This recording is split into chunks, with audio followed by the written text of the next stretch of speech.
Assalamualaikum warahmatullahi wabarakatuh. Hello, my name is Dwi Harum Anasthasya and my student number A1B219032.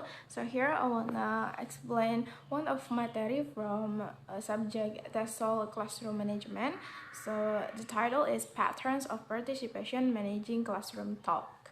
So here I have choose the subtheme.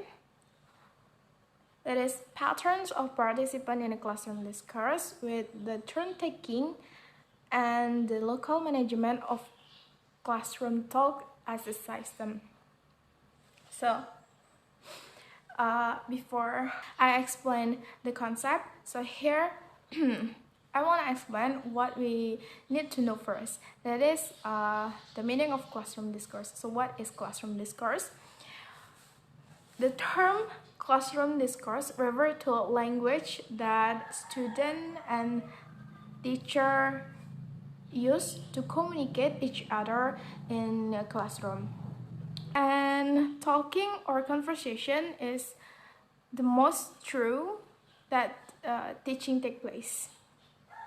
And then turn taking. So turn taking is the conversation or discourse that participant can use to communicate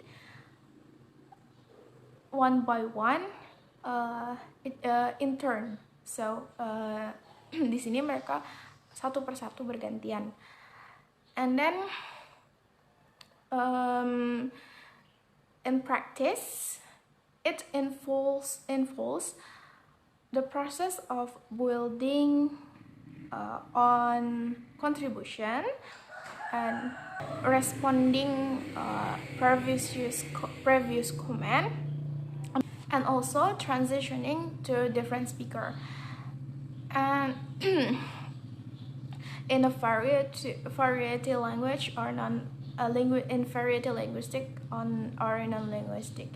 So here we have the concept. The concept is turn-taking in a language, classroom, distributive device. So here we have two main points. This is main feature of turn-taking in a classroom and the ground rules which emerge for students as a consequence of the features. Here in the main features of turn-taking in a classroom are one person speak at any one time, or it means one person speak at one time. Jadi di sini mereka memiliki kesempatan satu persatu. Jadi berbicara bergantian, one by one in turn, berdasarkan bagian mereka masing-masing atau saatnya mereka berbicara. And then second is teacher usually arrive with some idea of what is to be said and done during an encounter. So for the example, the teacher will know what will do or what will teach in a classroom. For example, teacher come in the classroom and then explain what the material will be, what the lesson will be delivered in a day, in a class. And then it's such as open the book if there's book as a search, or preparing and show the video if it's the search is video. And then after that and then the teacher will be do what the teacher was planned before. And then the ideal sequence of event is usually determined in advice, and it's framed or prefaced for participant by teacher. So and the third point is ini guru telah menentukan atau memperkirakan apa urutannya. Seperti when teacher said, okay, class, please open the book, page 1 or page 32 or etc. And then the student in a class will be answer or respond yes sir or yes miss or only yes, and then they open it. And then when the ask question and answer, the teacher will be know what the topic and then what a part that will be in a question and answer part or section.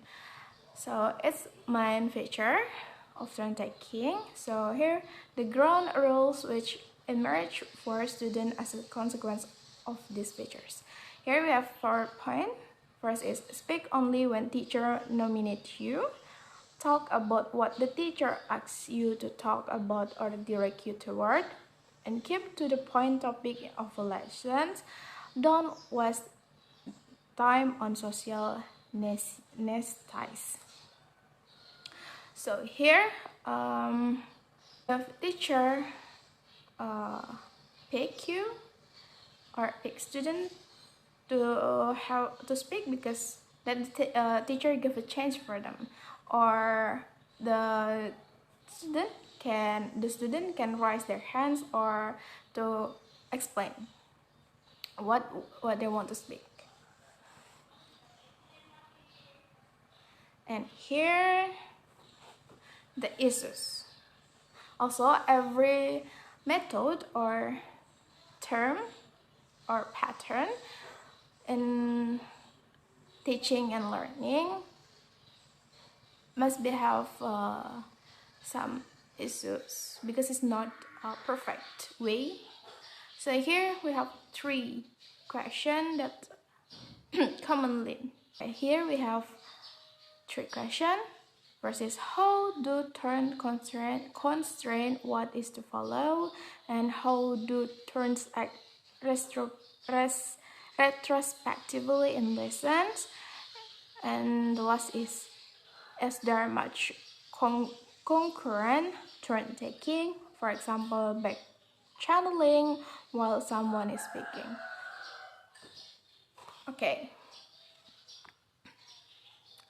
that's all, but we have a conclude for these patterns. That is a teacher more dominant, active or talk, and then teacher give student change to speak, and student have their student can select themselves to be current speakers if they wish, because they have a question to ask.